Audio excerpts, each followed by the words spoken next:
بسم الله الحمد لله إلهام هذا سكر ولا لا نور بجوكتان سود وهذا وحن قادنينا بنكرياس كنع عين كبلاوينا ساك إن شاء الله ذا بنكرياس كنع مستل أنت أقبل كونتينس وحيك كوبنت إكسوجرين أنت بنكرياس كجلين بنكرياس كوحيك وشقيسا لبا قابوت مرأس إكسوجرين جلاني وشقيسا مرنا وحي وشقيسا سيندوجرين جلاندي واي ذا بنكرياس كنع مستل أنت أقبل كونتينس ومرك ميكسد جلاني الله waayo labadii maadaama uu shaqeyso mixed galaan yalla mostel inta ugu badan containers waxay ka kooban tahay exocrine cells unugya marin leh badlaak specialized waxay leedahay specialized cells unugya aad iyo aad u horumarsan in the pancreas ganac ayaan laga heli karaa kuwaas oo kor loo yaqaan islet of Langerhans function shaqadu waxay tahay inuu shaqeeyaan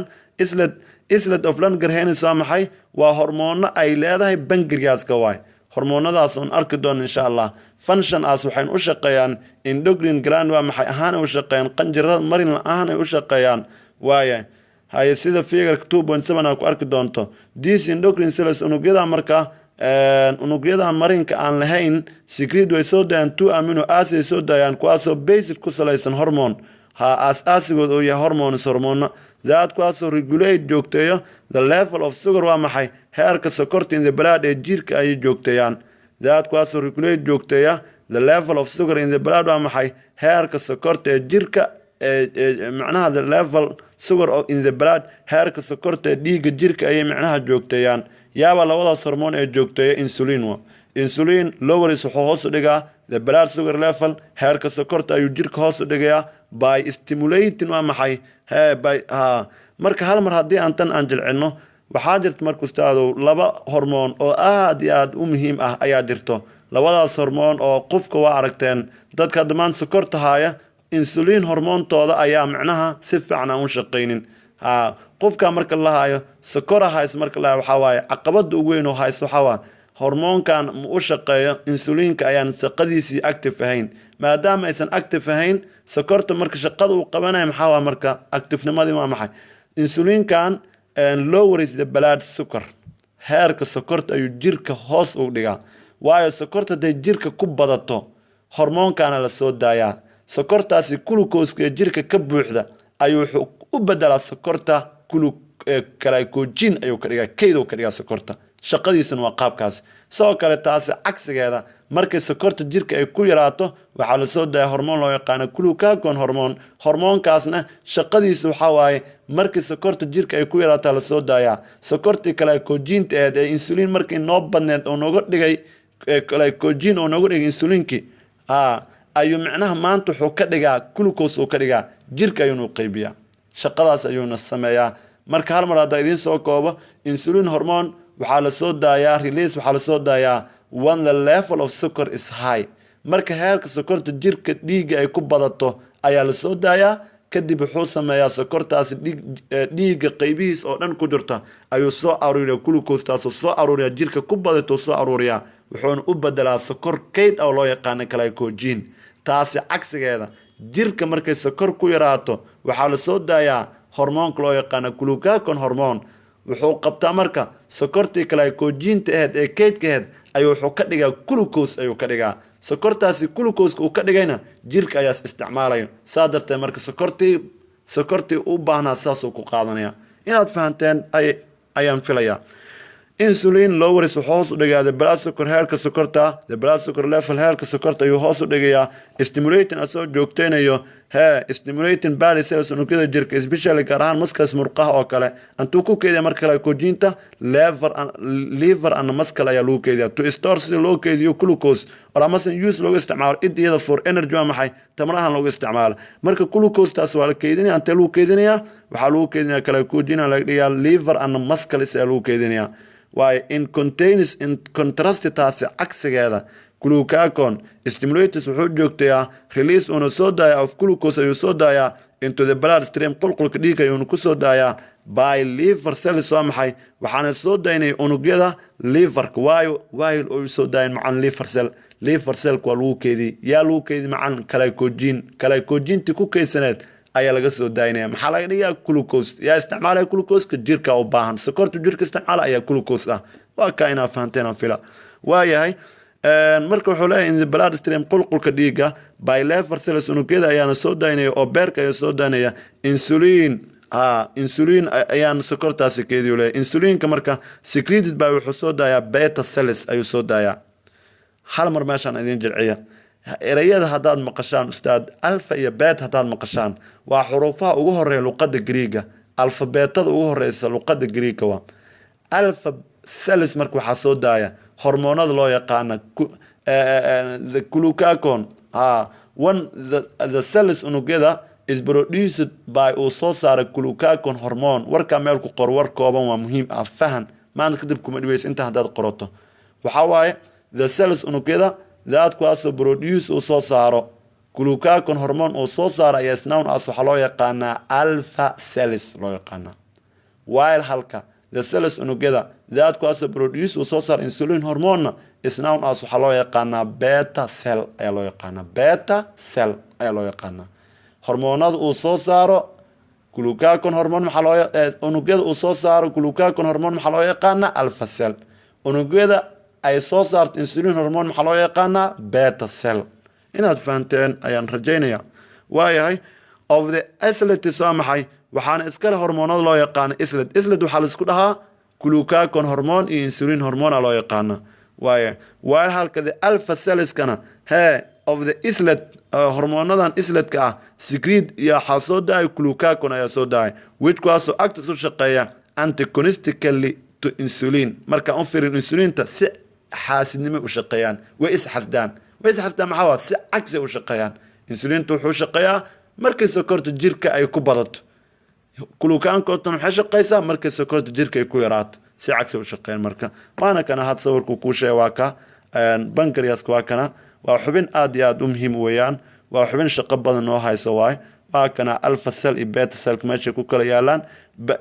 pancreatic islet of Langerhans meeshan ay ku jiraan waa kuwana very important waa qaabka marka from liver beerka marka lagu keydina waa kan laga soo daynay kadib iiday soo aadaysa ilaahay awoodiisa inay ku ahaatay alxamdulillah gaal bladderkaada haysto waa kana pancreatic dhegta dhacaanka ay soo dayso waa kana goorma u shaqeysaa marka exocrine gland goorma u shaqeysaa muhiimadda taas waay hadda waxaan aragnay waxaan dhahay sooma pancreaska waxay u shaqeysaa mar waxaan dhahnay as endocrine gland marna waxay u shaqeysaa as exocrine gland waxay u shaqeysaa exocrine gland pancreatic dhegta markay deynayso dhacaankan oo kale markay deynayso pancreatic dhegta loo yaqaana bile-ka qudhiisu digestionku qaabilsan yahay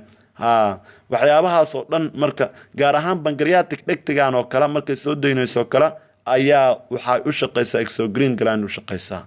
waaye sawirkaas kale inaad fahmaysaan fila waan ka soconaynaa waxaan aadaynaa thyroid gland waxaa loo yaqaanaa qanjirada marinka leh thyroid gland waxaa leenahay qanjirada marinka leh ayaan leenahay thyroid gland qanjirada thyroid gland maxaan leenahay ereyga thyroid waxaa loo yaqaanaa qanjirada laga helo thyroid waxaa laga helaa cunaha qanjirada cunaha laga helo the two lobes laba wareeg ayaa jirta uu leeyahay thyroid gland uu leeyahay are located wuxuu ku yeelaan niya meel u dhow the lower part qaybta ugu hooseysa of linux ee jacarta ay ku yaalaan waana kana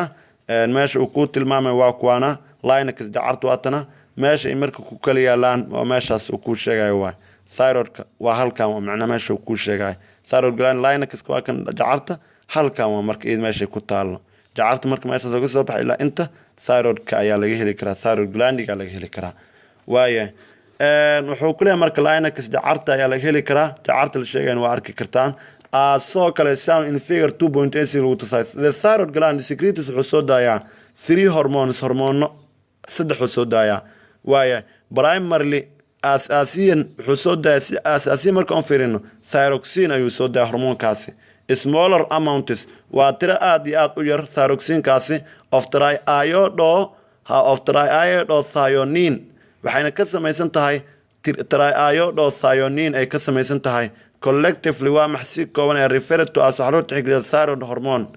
isku aruurs marka aan fiirino waxaa loo tixgeliya thyroid hormone waaye anna soo kale hormoon kalena waxaa loo yaqaanaa calcitinone kan kaloo saddexaadna waxaa waaye parathyroid ayaa loo yaqaanaa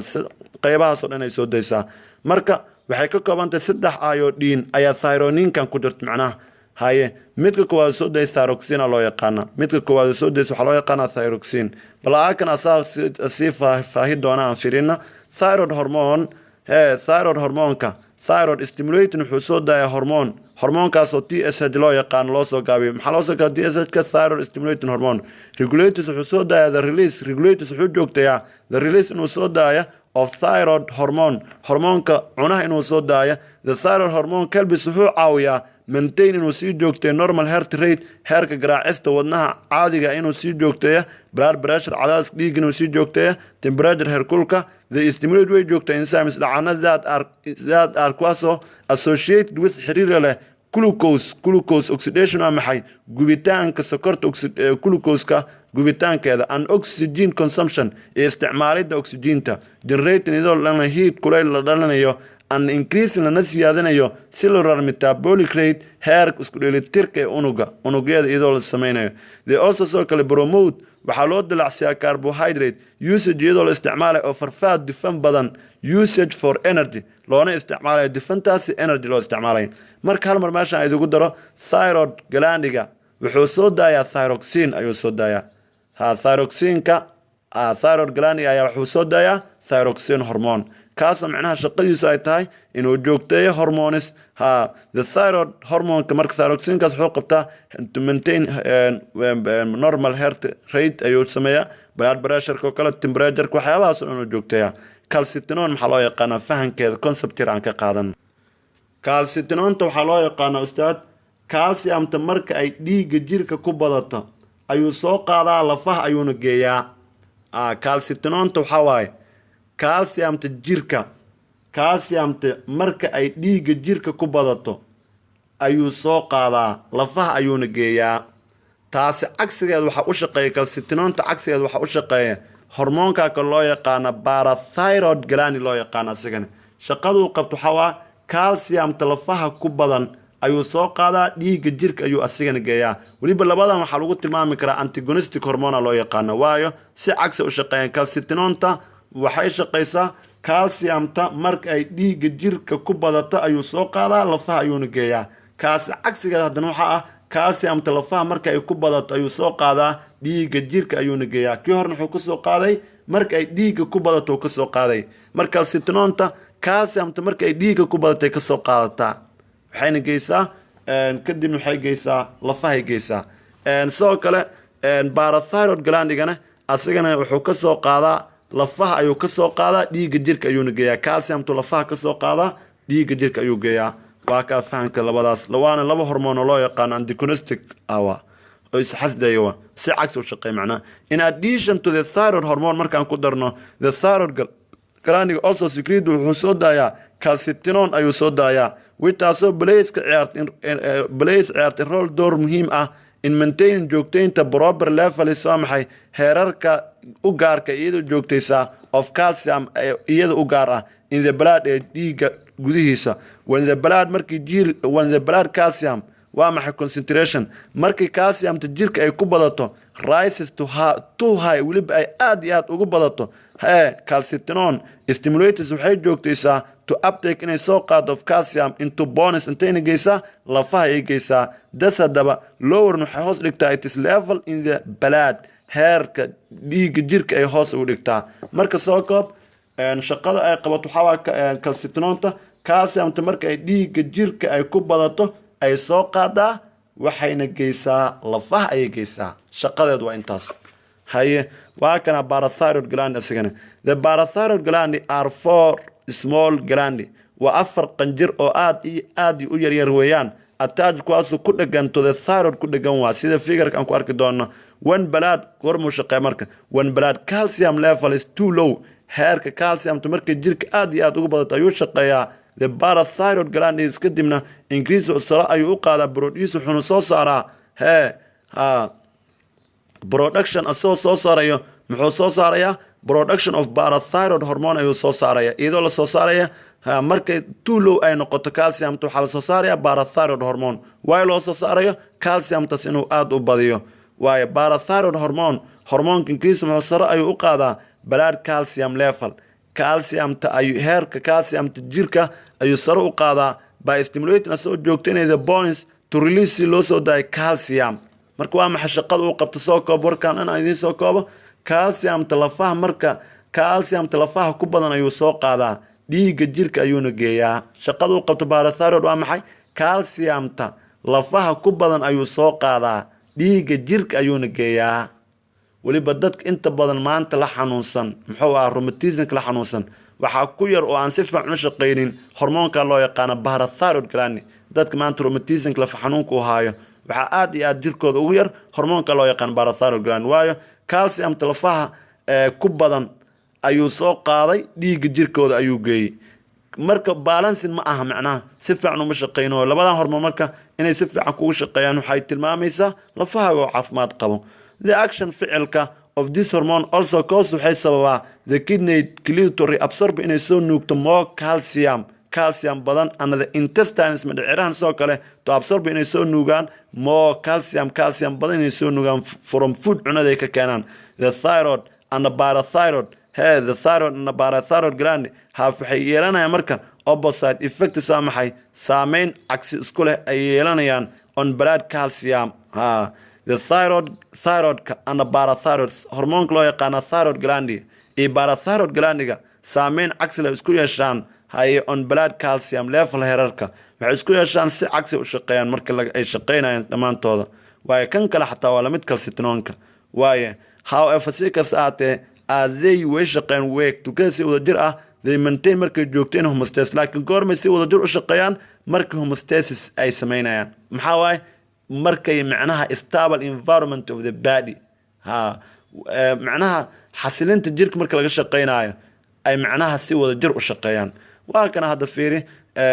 thyroid gland waa kaas meeshaas laga heli karaa oo cunaha waaye. parathyroid gland waa ka qaybtaas cunaha agtiisa laga hela asigana oo dhow parathyroid gland waa kaas asigana qaybtaas marka muxuu leeyahay four lobes lagu dhahay sama four lobes ku leeyahay waa kuwana marka four lobes ku leeyahay sida caadi markaan ka hadlayno waa kana parathyroidka laba loob oo intuu ku leeyahay iyo laba loob oo xagga uu ku leeyahay labada dhinac uu ku leeyahay laba loob oo dhinacan uu ku leeyahay laba loob oo dhinacan ku leeyahay four small glands waa tuu ku leeyahay afarta qanjiro yar yar uu leeyahay ama hoos timaada waa ka sawirka markaas si fiican fiirisaan. marka bilaaw meesha maxaa lagu soo leeyahay pancreas thyroidka wuxuu ka kooban uu dhahay 3 waa kana markaan sheegaynay the two lobes laba wareeg ayaa jirta ku dhahay of thyroid glandiga are located near lower. labada loob uu ku sheegay waa kuwa guud ahaan marka waa labada loob uu ku sheegay waxa waaye waa calcitonta iyo parathyroidka weeyaan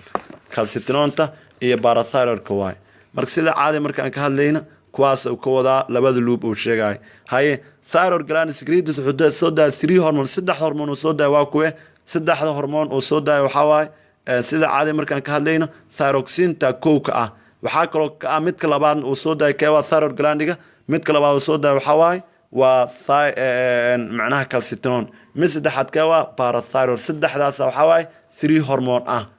hormone ah marka caadi thyroid glandiga maxay ka marka laba qaybood laba loob oo leeyahay labadaas loob laakiin mid walba maxaa ka shaqeeya hormoon ka shaqeeya hormoon ka shaqeeya ka loobka koowaad hormoon ka shaqeeya calcitonin loobka kale kan ka shaqeeya ka parathyroid waa. marka waa kana thyroid warkaan fahan oo thyroid gland secretes 3 hormone markuu dhahay waxa waa saddexda hormone thyroxine calcitonin iyo parathyroid waa. halkaas ay noo joogto walaalayaal 10ka kan xigan aan chapterka ku dhameyn doono ayaan filayaa aad oo mahadsantiin walaalayaal.